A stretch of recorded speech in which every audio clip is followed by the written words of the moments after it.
You're listening to the Coach Hodge and Banks Show on the Coaching Culture in Athletics Radio Broadcast Network. Sit back and enjoy the show.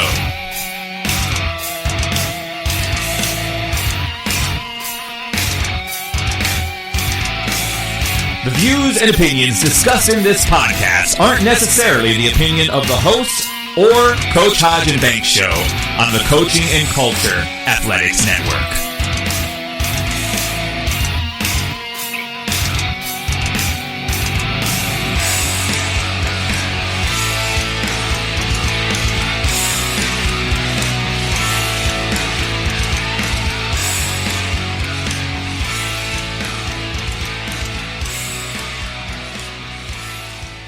Hey, everybody. Welcome back. Hey, you know what? It is season 2, episode 1 of CCA, Coach Banks and Coach Swanson. One of these days, Coach Swanson, I'm going to have to take off the Coach Hodge thing or get Justin Benjagurtis to help us out, take care of that. But I apologize, but it sounds cool, right? There at the beginning. Anyway, tonight, you're in for a special treat. We've had Matthew DiBiase, and you know what? We're going to bring him in here. He's written several books, but I'll just talk here about some of the sports literature. And a lot of people are saying groundbreaking. I would say so, and Coach Swanson can probably attest. And before we get Matthew on here, he's written 3 books, and I think a 4th on the way. In 2015, he published his first book, Bench Bosses, the NHL's Coaching Elite, the first ever book on hockey literature that rated and ranked the 50 greatest head coaches in NHL history. And I'm excited about that, too, because we don't get a lot of NHL talk on this podcast. Continues the trend with the Lords of Gridiron, college football's greatest coaches, and that's what we're going to talk about tonight. Matthew DiBiase, hey, I'm happy to have you, sir. Talk just briefly here about how you came to be basically emblazoned into this the sporting culture. Well, ever since childhood, I've always had a fascination for sports history. I mean, when I was 10 years old, I could recite all the World Series winners from 1903 up to 1973. I was born in '63, all that. So I couldn't play sports worth a doggone, but I could recall sports history. I could articulate it. I could recite it. I can, get immersed in it and do research on it. I used to keep my own sports stats, baseball, football, basketball, hockey, boxing. For a time, I was really heavy into boxing and all that, though that's kind of petered out. And even right now, I dabble into other sports. Like right now, I'm doing some research for like a future book project way down the road about golf, like the 50 greatest golfers of all time. I'm still trying to tinkering with the method. But I've always had a fascination with sports history, and starting in the 21st century, I started getting the notion of trying to write a book about it. And I was, I started in the mid-2000s working on a book project that never really saw the light of day. It was supposed to be an oral history of the NHL's original 6 era from 1942 to 67, but I put that on the shelf. But I kind of took some ideas from that abortive book project and converted in my first book, Bench Bosses. And then The Art of the Dealers came out, which was another groundbreaking work. It's the first book of its kind where no one had ever done a book evaluating the greatest general managers of one of the 4 major North American sports, football, basketball, hockey, and baseball and all that. It's literally the first of its kind. And then I began immediately, after that came out in 2017, I immediately dove into Lords of the Gridiron, college football's greatest coaches. And I wanted it to come out this past year to commemorate, since last year was the 150th anniversary of the very first college football game ever. So I wanted to do a tie-in with that. And you know what? I know Coach Swanson is going to have a 3,432 questions, but we'll get to him in just a second here. Let's talk a little bit about here. Tomorrow night we have a memorable game that's going to take place, and thus the reason why we're looking at the 50 greatest coaches. And I did notice though that there is one coach going tomorrow that's not in your top 10. And, I guess, I kind of look at Dabo as maybe a top, maybe top 5 currently, but maybe not an all-time yet. But how did you come about this this extraordinary system that you put in place to get to rank these guys? It took 8 years of painstaking trial and effort. There were a lot of versions which I had rejected beforehand. Like I said, 8 years of tinkering, calculating, recalculating, rejecting, using certain standards and rejecting because they were too subjective. And finally, I mean, literally by the 8th year, I finally had perfected the method. What you see here, the 4 standards: career value, average season rating, BQ, which stands for your best 5 consecutive years, and then the B5 value, which stands for your best 5 seasons overall. They don't have to be consecutive, though, on rare occasions. For certain coaches, it can be consecutive. Just your best 5 single-season performances overall. And also determining, what's the minimal standard of a coach to be deemed eligible. And I came up with the idea, okay, at least 10 seasons of coaching at Division 1A level. That's the reason why I only have a pool of 416. I mean, it's not like I'm including coaches like in the Division 1AA level or the FCS or the FCS level or, Division 2 or Division 3 coaches. It's strictly Division 1A. So that's why you don't see Eddie Robinson or Jake Gaithers, who coached, historically black colleges, did magnificent record. Not an aspersion or a criticism of their contributions. It just, they technically were not Division 1AA. It was just a question of, definitions there. And that's why, the end result is the Lords of the Gridiron there. These were, I found 416 coaches who fit the criteria. There were only 2 exceptions. Walter Camp, who only coached 7 seasons, and Pete Carroll only coached 9 seasons. But both men had career winning percentages over 750, and they won at least 2 national championships. And they were the only 2 men who fit those exceptions there. Okay, now I do know that Coach Swanson has the list, so I'm going to let him dive in right now. Okay, Evan.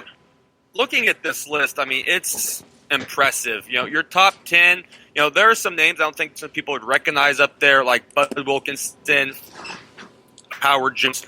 So what about some of those individuals that are on this list, the top 50, makes them so unique? And some of the, there's some of the smaller name guys that you don't really think about. I mean, your number 1 is Nick Saban. Everyone knows. Number 2 is Bear Bryant. Number 3 is Urban Meyer. 4 is Tom Osborne. Your top 4 is solid, and everyone knows those individuals. So, when you were really looking at this and interviewing and talking about these, was it strictly from an analytical standpoint that you ranked these guys, or did you ever come across some of the intangibles, like they're a player's coach or how, their players viewed them? My rating system kind of avoids potential biases, like sectional biases or conference biases. It's strictly based on what they actually did on the field. What was their seasonal winning percentage? And you cue it to like that. It's a plus-minus system. In other words, if your winning percentage is only between 501 and 549, you only get a single point. Whereas if you had a perfect season, you would get 14 points for having a perfect season. Or if your winning percentage was between 850 and 899, you'd only get 8 points. Like if you won a minor bowl game, you get 10 points, whereas you've won a major bowl game, you get 12. So there were little gradations. In my earlier forms of this rating system, there were no differences between minor and major bowl games. But I came to the thought to myself, why should I award the same amount of points for winning the Alamo Bowl as it is for winning a Rose Bowl? There should be like just a delineation, and then that's when I did, I broke it down even further, between minor bowl games and major bowl games to create that sense. Like some coaches are very good at winning minor bowl games. When it comes to major bowl games, they stink. Look at Bo Schembechler. He had such a lousy record in major bowl games, and that's the reason why he ranked in the 40s, whereas others, in other subjective polls place him much higher. But no, that lousy record in bowl games really killed his overall rating. So, or like if you have a losing season, if you had like a 6-7 record, you only lost a point. But if you really had like Like if your winning percentage was like between 100 and 149, you lost 8 points, off your career value, and also your average season rating suffers as well. So it was just, it's like a plus-minus system. Like in hockey, they do it with players. They have a plus-minus system. How good are they? Their two-way skills and all that. So it's always like, and each season it changes based on how they did in a certain season. Like, Dabo Sweeney swept the board, so he really made a great, if I had published it, this came out last year, how about I published it like in 2018 instead of 2019? Guess what? Dabo Sweeney would have been 44th all time. However, when he won the national championship last season in 2018, he leapfrogged, he's 15 now, 29 steps in rank, okay, because he won the national championship. And if he wins tomorrow, Evan, you were talking about, you thought of him as like top 10 material. I haven't done the calculations yet because I'm waiting for tomorrow's results. But then after tomorrow's game, I'm going to start updating to reflect the results of this past season here, the 2019 season. It's going to be very fascinating to see where Dabo Sweeney ranks. I think there's a very strong chance he will crack the top 10 if Clemson wins tomorrow night. Now, I have to jump in here just briefly. How do you take into account like different eras? Because obviously, if you look at college football in 2020 or even, from 2015 to 2020, it's definitely a different monster than it was, like in the 1980s. Well, I think you had better odds back in the a century ago about having a perfect season, simply because you didn't really have that much significant opposition. It's like Hurry Up Yost when he was out there at University of Michigan. He literally put Michigan on the college football map. I mean, for 5 straight years, from 01 to 05, he went like 55. He went 55-1-1. He was literally unbeaten for like 55, 56 games, and then finally the last game of the 1905 season, he loses 2-0 to the University of Chicago, coached by Amos Alonzo Stagg. I mean, his only significant opposition was Stagg at Chicago and also the University of Minnesota, coached by Dr. Henry L. Williams. That was it, really. They were the powers of what is now called the Big Ten. Back then, it was simply called the Western Conference. So there was a greater sense of vacuum, but back then, the only conference that we really know today was the Western Conference. The conferences that we know there, like the SEC, was created in 1930s. The Pac, what is now deemed the Pac-12, wasn't found until like 1916. So there really were no conferences. Basically, college football was a lot of loose bricks without any real mortar in it. It was very, very loose. It's like when Gil Dobie was coaching at the University of Washington from the late 1900s to like 1916. He was taking on like high school teams or athletic clubs or even soldiers or sailors at the nearby military bases. I mean, there just really was no real in-depth, college, conferences out there. It was a vacuum, and he basically was sowing the seeds of what is now the Pac-12 conference when you think about it. But the thing is, they didn't have bowl games back then. I mean, the first Rose Bowl game was played in 1902.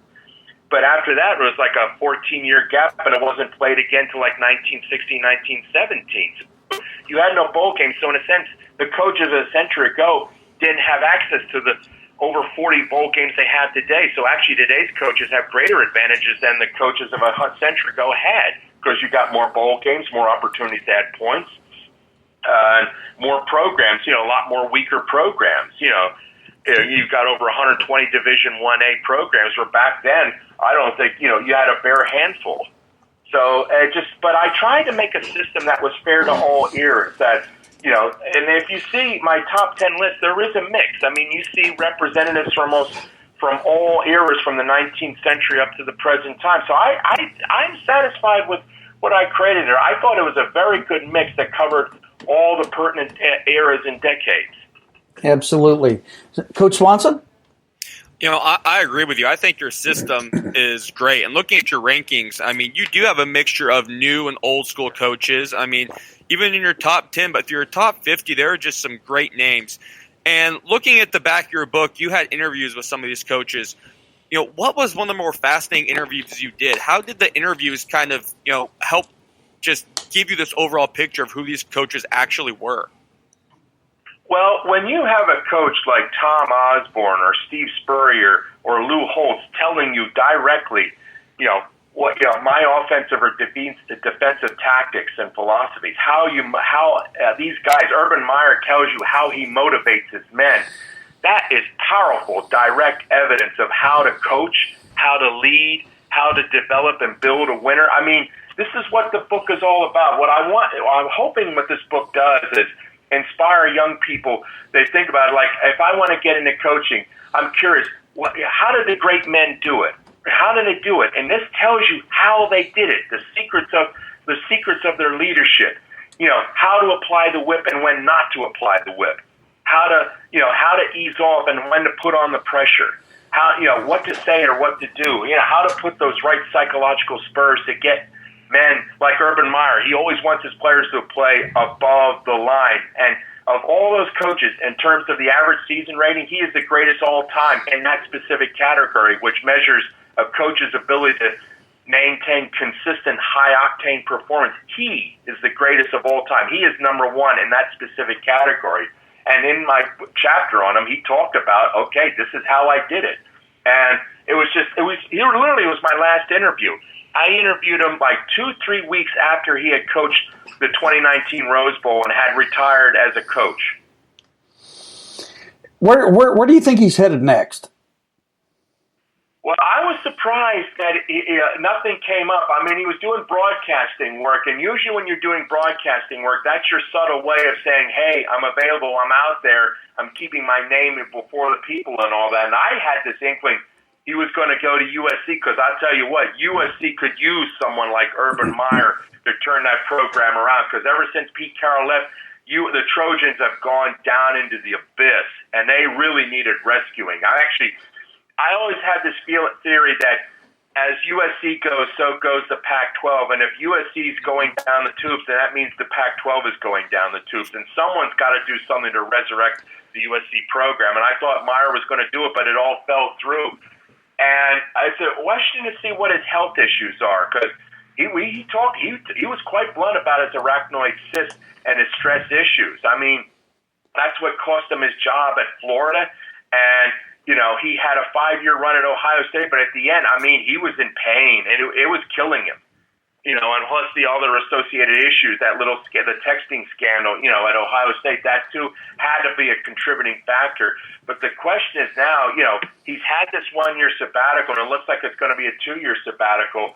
I mean, is it really become an issue where he really just can't get into it anymore, and he can't, the pain is too great?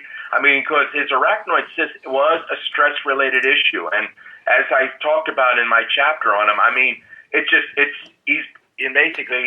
he is born a cross. He's created his own cross, and he has carried that cross throughout his whole coaching career. His own intensity. Basically, he's a victim of his own intensity. That intensity made him a great coach, but also it's been his cross too. Absolutely. Now, I'm kind of all over the place, and I apologize, but Bob Stoops is one of my favorite coaches of all time, and I know he's in your list here. Do you think he's waiting on the Iowa Hawkeyes head coach to retire to take over that program, or do you think he's done? No, actually, last I heard, he was working with I don't know, I forget. Did they fold that XFL program? He was supposed to be with the Dallas franchise there. He was head coach and general manager. Did they fold that, or is it still ongoing? Because I think maybe they folded it. He was going to do that, but now who knows? I haven't heard anything about Iowa. If you heard something about Iowa, then you got something on me. I know when I interviewed him, he was such a beautiful, friendly guy. No pretenses. He was actually tickled pink that I was considering him, for the book and all that. And he was quite forthcoming, and this is before he came out with his memoir. So he was very congenial with me, and I think it was just. I know he learned something from Steve Spurrier. Spurrier always wanted the coaching job to be fun, and his attitude was when it stops being fun, that's when you need to walk away. And I think, after 16 wonderful seasons at Oklahoma, I think maybe his bottle had kind of filled up because Oklahoma, it's a very demanding thing. It's one of the top 10 programs like Notre Dame, Alabama, the demands, the expectations. And I think it just kind of wore on him, and I think he wanted to step away, smell the roses, and be there with his family. And also, I noticed in his recently related memoirs, he talked about having little minor heart issues as well. And I think he didn't want to go like his father did, because his father died of a sudden heart attack. He was a great high school coach, his father. And I think he did not want to go like his father did and all that. He wanted to be there with his wife and kids. So who knows? Yeah. Who knows what's going to happen? I know there was a rumor of him going to FSU, and I'll tell you what, FSU could use someone like Bob Stoops to resurrect their program. They need some help in the worst way, too. But I think it's just, I think he's resting up. I think he's just waiting for the right gig. It could be Iowa. It could be someplace else and all that. But I think now he's stopping and smelling the roses. Like Chris Peterson, I think it's doing with him. I think Chris Peterson exhausted his possibilities at Washington. He's been there like 4 or 5 years, and there's the old adage, if you can't make your decisive statement in a 5-year period, then you've got to move on to something else. And I think Chris Peterson, exhausted his possibilities at Washington. I think he's going to kick his feet up for a year or so and then find a new situation. Who knows? Maybe the USC job, because he was born in California. Actually, USC could use someone of his caliber if they're going to resurrect themselves. Now, Coach Swanson, I know you're chomping at the bit, buddy. So I apologize for asking all these questions. I'm just so excited about all this realm of possibilities and all these coaching changes to begin with. Oh, I enjoy every bit of it. Just listening to this and just the knowledge you have, regarding these coaches and where they plan on going or not going. It's just truly fascinating. When you make this list of top 50, did you let these coaches know where they ranked on this list? Have you had any coaches, give you a hard time about where they're ranked or anything? I never really gave the game away about where they ranked. I would kind of hint at it a little bit. Like when I interviewed Obermeyer, I did tell him he was number one in one category, the ASR category, but I didn't tell him where specifically he was. But I told him, Coach Meyer, I think when I give you, he asked for a copy of the book, said when you open it, I think you will smile to yourself to see where you're ranking. Who knows? Maybe it will tempt you to re-enter the arena, what I said with a chuckle. But I never told him specifically where. And let's see. No, I didn't give the game away. I would just, kind of dance around a little bit. I told Bowden, you're definitely top 10 material, Coach, and but I never told him specifically where he was, but just, I would say, you're very highly rated, Coach. Rest assuredly, okay? Just very rated, like that. But no, I never gave the game away. Oh, that's wonderful. So, I'm looking at the back and, looking at the ratings for all these coaches. I mean, you have some coaches that look like they could be close. I mean, who was close to cracking the top 50 that you think, will make it up there soon? Or, who in the top 50 you think could fall out possibly? Right now, in the active things, I'm looking here, not really seeing anyone. Well, right now, like Kyle Whittingham, he's like at 78, but he's going to need something extraordinary to crack top 50, and he's going to need many years. Like Les Miles has kind of re-entered the fray, but he's at Kansas, and I don't know. He might actually lose some ground because he's trying to rebuild there. So I don't really see anyone who's really super close. Mark Richt is just retired. He was ranked 60th in my book, and he's just retired. So I don't really see anyone right now at the present time. Now, next year, you got James Franklin and Harbaugh, entering. In fact, with this season, Jimbo Fisher is entering, but none of them, I don't think, are in a position to crack top 50. I've got 4 new additional guys: Jimbo Fisher, Taggart, Doc Holliday, and I think someone else, Gary Anderson, who will be entering the ranks. But right now, I don't have anyone really close to knocking on the door there. Not really.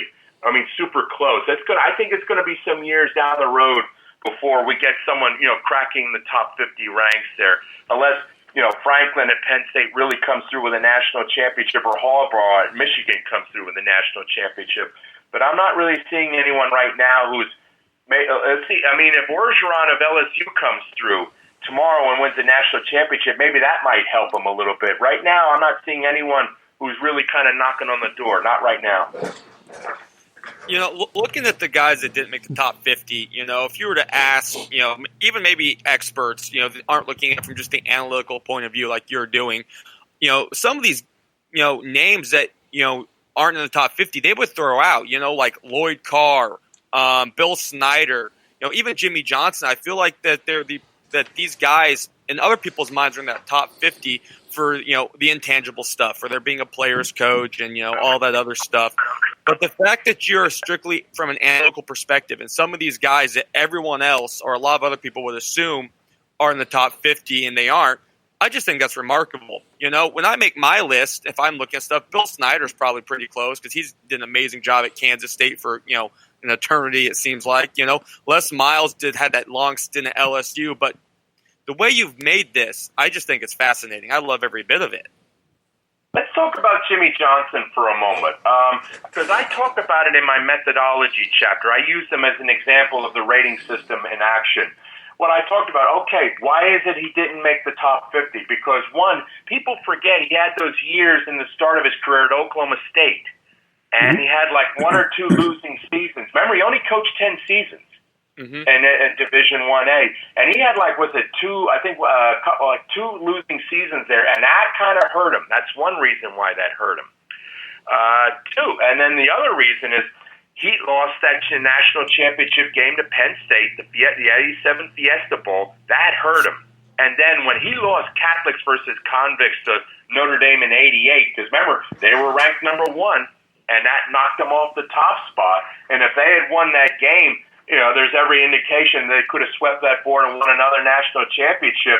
And if he'd been able to pull that off, then he would have cracked the top 50. He wouldn't have been super high. He would have been somewhere around the 40s or something like that. More kind of like in the mid-40s, mid-40 position. But at least he would have cracked the top 50 list. But those failures weighed against him, or it hurt him. Now, where does Barry Switzer lie in this in this debate? Barry Switzer, I tried to interview him, but I got in contact with his wife. But Switzer was on the road and doing a documentary, so we just couldn't work it together. So the interview fell through. Barry Switzer is ranked 10th right now, but that's at the end of the 2018 season. Now with Dabo Swinney, if he wins tomorrow, that may change. It depends on how many steps in rank Dabo Swinney is able to advance if Clemson wins the national championship tomorrow. But not counting the 2019 season, Barry Switzer is ranked 10th. And actually, he could have ranked higher, but he was technically tied with Bobby Bowden in a composite rating of 14.00. The thing is, though, Bowden outranked Switzer in 3 of the 4 categories, and then Howard Jones outranked him too, because again Jones outranked Switzer in 3 of the 4 categories. Because I had this concept called the preponderance protocol, which is sort of like a tiebreaker system. If you're dead even in your composite rating, then the first standard of tiebreaker is who had the preponderance in the 4 categories. If there was a 3-to-1 preponderance, then the person with the 3-to-1 preponderance got the nod. And the same way if there was only like a 0.25 point difference. Again, if the guy may have been 0.25 points behind, but if he outranked the guy, in 3 of the 4 categories, he still got the nod and all that. And that's what happened with Switzer. Bowden and Howard Jones just outranked him in 3 of the 4 categories, and that's why they ranked 8th and 9th respectively, and Barry Switzer is 10th. And then I'm going to guess that Coach Swanson's Tom Osborne ranks very high. Oh wow! If this book had come out in 2018 instead of 2019, Tom Osborne would have been the 2nd greatest college football coach of all time, because before the 2018 season began, he was 2nd behind Bear Bryant. But after the 2018 season, Nick Saban and Urban Meyer leapfrogged over him and pushed him back to 4th place. I mean, I knew Tom Osborne was going to be one of my 50, absolutely, positively. But when I did the final calculations, I was shocked to see just how high he ranked. I mean, I realized he was great, but I didn't realize he was that great. And it was amazing. Every year, he had a winning season. Every year he was in a bowl game, either major or minor bowl game. And then finally, if it weren't for those heartbreaking losses in the '84 Orange Bowl or in the '94, I think was it Orange Bowl or Fiesta Bowl when he lost to Miami, those both times. If he had won one of those two games, he would have been the greatest college football coach of all time instead of Bear Bryant. But, finally the last 5 seasons of his career, he went through the greatest period of his coaching career, and he was able to get that second place spot and all of that. And interviewing, he was one of the first coaches I interviewed. A great interview, a great man. I mean, a man of great strength, character, integrity. I never met him in the flesh. All of my interviews were telephonic interviews. I never met any of these men in the flesh, but I felt the strength of the man, the character, the leadership. And when I interviewed one of his players, Mark Schellen, I told him the impressions I got, talked him to him on the phone. It was one of those guys you instinctively do what he tells you to do, not because he's intimidating you, but because you want to help him out. He said, "Yeah, that's Coach Osborne. That's him to a T."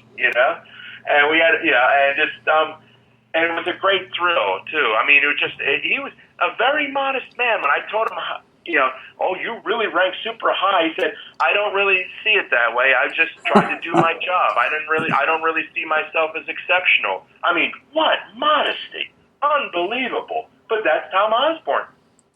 Now, I hate to even ask, but I am from Iowa, so I have to ask, where's Kirk Ferentz rank? Ferentz, let's see. Oh man, what the heck is he? Oh. I hate to put that on you, but we do have a lot of Iowa listeners, so. Okay, not counting this the 2019 season, I got it ranked 148th between Billy Murphy and Rich Rodriguez. He was 124th in career value, 156th in average season rating, 176th in the BQ value, and 145th in the B5 value. So just 148, but I haven't factored in the 2019 season, so that may change and all that. But that's where he is right here and now. Now, Hayden Fry, I had him ranked, let's see, where is he? He is below Ferentz, looks like, at 158. Yeah, that's right. Yeah, 108th in coaching value, 232nd in average season rating, 144th in BQ, and 150th in B5. But Bob Stoops spoke warmly about him. He said Hayden Fry was a great influence, and he convinced him to get into his own coaching career. Yeah, Hayden Fry in Iowa has a very special place. It's almost a royalty, type situation. They just passed away, so lots of thoughts and prayers out to anybody that Hayden Fry has touched. I want to be sure that I throw that out there. Coach Swanson, I know that you're slobbering over there, buddy. What do you got? I mean, this rating system, do you try to update it after every season to see how much coaches move, or do you just kind of look at some of the bigger names that really might have an impact, like Dabo Swinney after the championship game tomorrow night?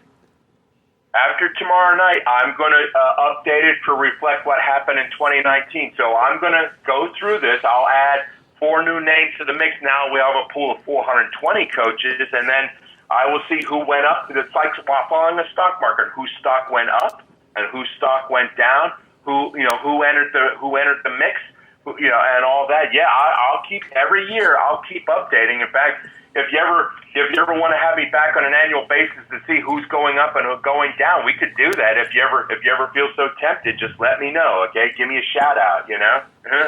But yeah, I want to do it just out of curiosity's sake because I also have a Facebook page called the College Football History Literature and Appreciation page. It's on Facebook. Chuck, if you ever want to join, you're welcome to join. Okay? Absolutely. Yeah. And I moderate it, and in fact, when I update my things, I'll probably post a top 50 list. Like who moved up, who moved down, et cetera. Any changes or anything like that. That's awesome. How long does it take you to update this list? Well, I just got to make sure, check all the active coaches. I got to update their spreadsheets. Then I got to do the calculations through all 4 categories. So it takes like several weeks, like 2, 3, maybe 4 weeks. Because I work full time, so I got to.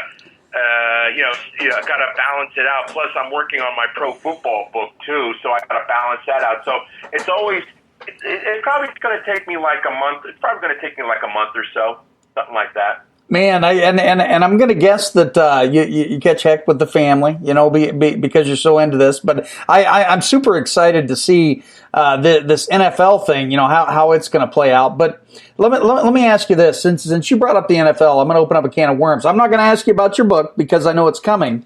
But if you were to put together a perfect team, what coach in the NFL in regards would you put to run your organization? Active or anybody? Can you clarify, please? Yeah, you know what? Let's go anybody.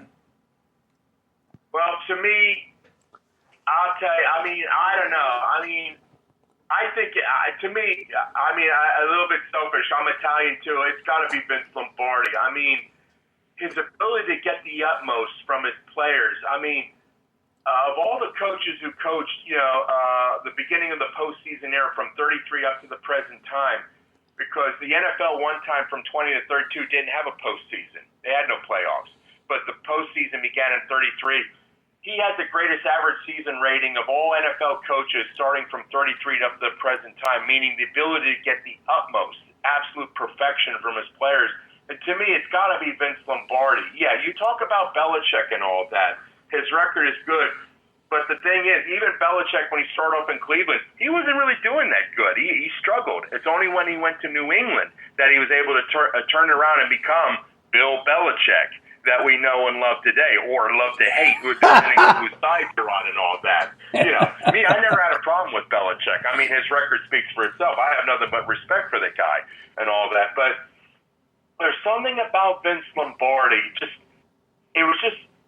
When you think about it, Paul Brown didn't have a Broadway play made for him. Not George Halas, not Belichick, not Don Shula. Vince Lombardi has a Broadway play because Dave Moranis did that thing based on his book, When Pride Still Mattered. I mean, I heard rumors that there's going to be a Hollywood movie. I think, was it De Niro or somebody's going to play Lombardi. It's going to come out sometime in the near future, something like that. I mean, no one did that for Paul Brown. No one did it for George Halas. I mean, technically, Tom Landry in that movie, North Dallas 40, that C.D. Spradlin character, that's based on Tom Landry, but no one has ever done a movie about Tom Landry as Tom Landry. I mean, no one's done it. And so, I mean, it's like Lombardi, like Bear Bryant, is part of American folklore, part of American culture, in a way that Halas and Paul Brown or either Belichick or Don Shula, they're not. I mean, they're NFL legends, but they're not part of American folklore like Lombardi is. I mean, Richard Nixon used that Lombardi phrase, winning isn't everything, it's the only thing, as the key motto of his 1972 presidential reelection campaign. I mean, seriously, and it's what Lombardi did in only 10 seasons. It's unbelievable, because all the other guys in the top 5 coached for decades. I mean, 20, 30 years, and Lombardi did what he did in only 10. And he's one of the top 5. I'm not going to tell you where in the top 5, but he's definitely in the top 5, definitely. Man, could you imagine a Bill Walsh and versus him in a Super Bowl? I would still give the thing to Lombardi, because Bill Walsh had 3 losing seasons in a 10-year coaching career. And two of those losing seasons, he stank. And that was early on. I mean, after his first 5 years, his record was really not that great if you go by my rating system. He was only like a +8, and his average season rating is only 1.6, which is pathetic. Yeah. Absolutely pathetic. So after his first 5 seasons, even though he had a Super Bowl win, he was not top 50 material. It was his last 5 seasons of his 10-year coaching career. That's when he really elevated himself. So he started off in a hole. So, no, I would give the Lombardi the nod over Bill Walsh, definitely, positively. Coach Swanson? This is just fascinating to listen to. Is the method you're using for your NFL coaches and ranking them, is it fairly similar to how you ranked your college coaches? Absolutely similar, but with minor variations because, college you have minor and major bowl games, whereas in the pros you don't have that. You just have, the Super Bowl and before the Super Bowl, the NFL or AFL or the AAFC championship game and all of that. And also, I added 2 new categories. Instead of 4 categories, I've got 6. I've added 2 new categories. One is playoff value, and also the other one is regular season value, where you just ignore what they do in the playoffs and how do they perform in the regular season. Because some coaches, like Marty Schottenheimer, they were absolutely fantastic in regular season performance, but when it comes playoff time, they just, poor Marty Schottenheimer, and it's a tragedy because he was a great man, a great coach, and beloved by his players. He couldn't make it to the Super Bowl. I mean, it's sad. It's heartbreaking when you think about it. And there are some coaches who are like that. In fact, in my first book, Bench Bosses, I invented a sports term which so far hasn't caught on. I hope one day it will catch on in sports sporting lexicon. It's called a heartbreak coach. A heartbreak coach is a coach who can get his team into the playoffs but is incapable of leading his team to the championship finals. Forget about winning the championship game, just getting them into the finals. And to be a heartbreak coach, you have to have a minimum of 5 playoff appearances without ever appearing in the championship finals. And you can apply it to hockey. You can apply it to pro basketball. Oh, geez, there's more pro basketball coaches who are heartbreak coaches than there are in NHL hockey. And you can apply it to football. In fact, when my pro football comes out in September 2022, I'm going to have a chapter in it devoted to who were the biggest heartbreak coaches in NFL history. And some of the names, when you read them, you'll be quite surprised. Not just ones who are still heartbreak coaches, but who used to be a heartbreak coach before they finally managed to make it to the Super Bowl. You'll be surprised when you see some of those names. Herm Edwards. And anyway, we're time is running out on the Spreaker land, so I just want to throw out there, folks, if you're listening on Spreaker, be sure to click on the StreamYard link and come have a listen to us over here.